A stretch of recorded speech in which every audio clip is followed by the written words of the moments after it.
Στους Έλληνες!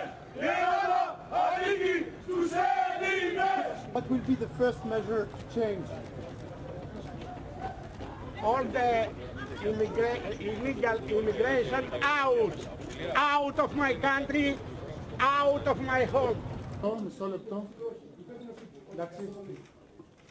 Εθνική αντίσταση της Χρυσής Αυγής ενάντια στη χούντα του μνημονίου θα συνεχιστεί και μέσα και έξω από τη Βουλή. Θα συνεχιστεί ο αγώνας για μια Ελλάδα ελεύθερη από τους παγκόσμιους τοκογλύφους, για μια Ελλάδα ανεξάρτητη και υπερήφανη, για μια Ελλάδα χωρίς την δουλεία του μνημονίου και την εκχώρηση της εθνικής μας κυριαρχίας.